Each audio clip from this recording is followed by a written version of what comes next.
Okay, so I'll get started on my QA case study. So yeah, just kind of talking about quality assurance and quality control in nuclear medicine. Specifically, the case study I chose was a patient I saw at Foothills. He was a 78-year-old man, history of prostate cancer, diagnosed a year ago, and basically he was there because they wanted to reassess for bone mets and kind of see the progression of the disease. He had complaints of lower back pain and right hip pain for about a month. But other than that, everything was pretty straightforward. He had no recent injuries. He wasn't diabetic, didn't have any recent surgery or any metal hardware in his bones. The one thing though is he did have radiation therapy the day of the scan, but also no recent chemotherapy. So all these things are just kind of noted on the rec, and so the radiologist could have all the information. And he was just scheduled for a whole body bone scan. So before the patient arrived, we'll talk about a few QA and QC processes we did. So talking about radiopharmaceutical QC and eluate QC.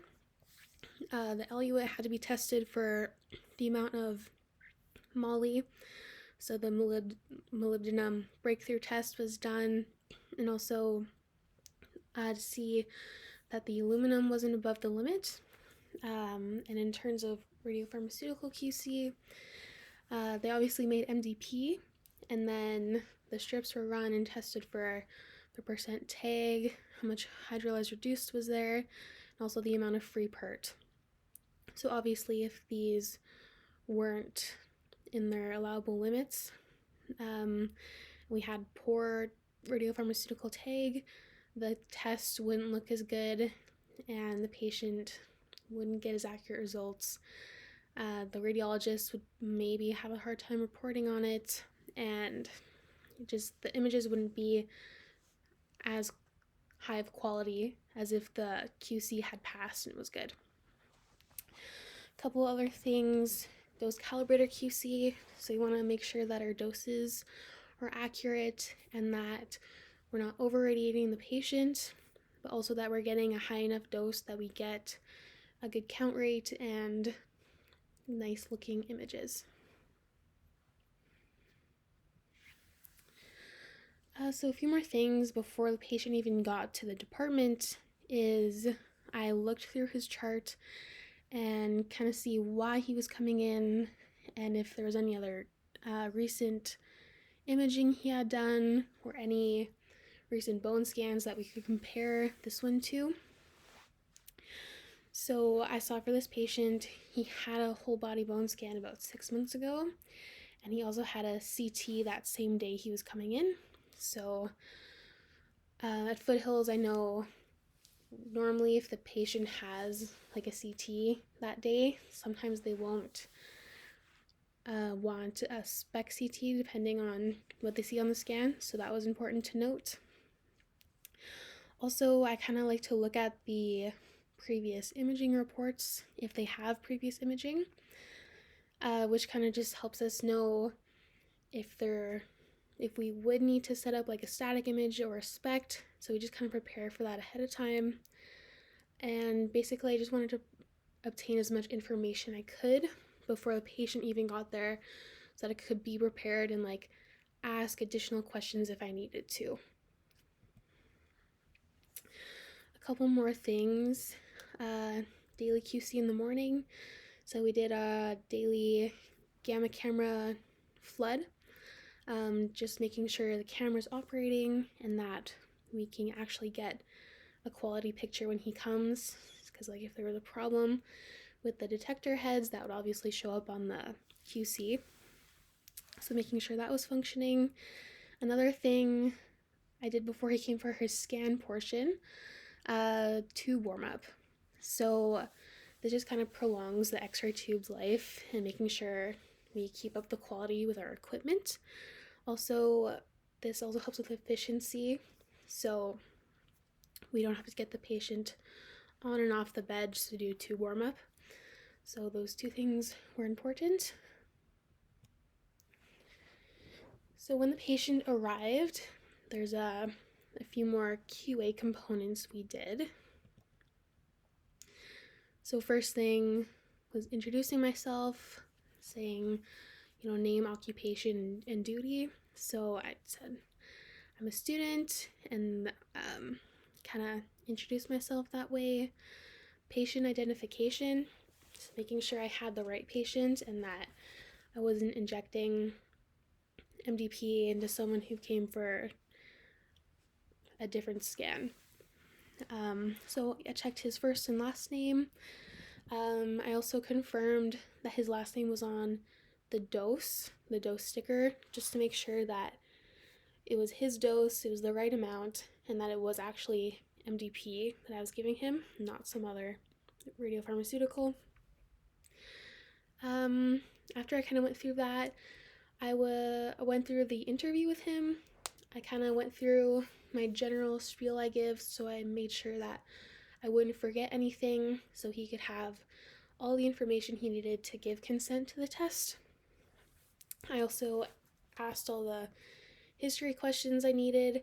I had some information by already going through his chart, but I kind of reconfirmed that with him and then asked some more questions than I needed to. Asked him if he had any questions, kind of making sure he was okay with everything and that he consented to the test. He then, willingly extended his arm and kind of giving implied consent that he was okay with the injection and understood what was going on. So when he came for the actual scan,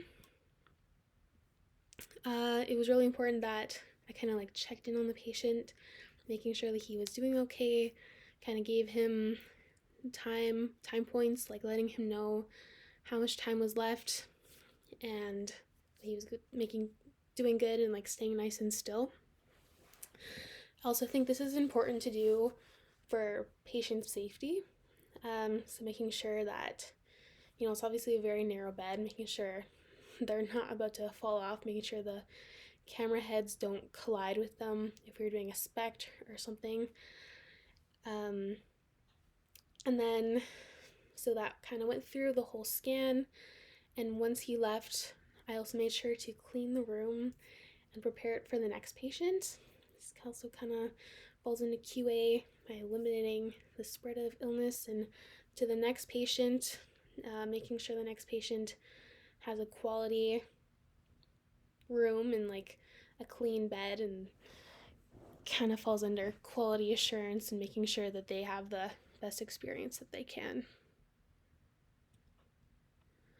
So kind of to wrap everything up, QA and QC processes in nuclear medicine and in the department are kind of set in place in order to prevent mistakes and to improve the patient's quality experience in the department, and also kind of affects their results and how accurate those are.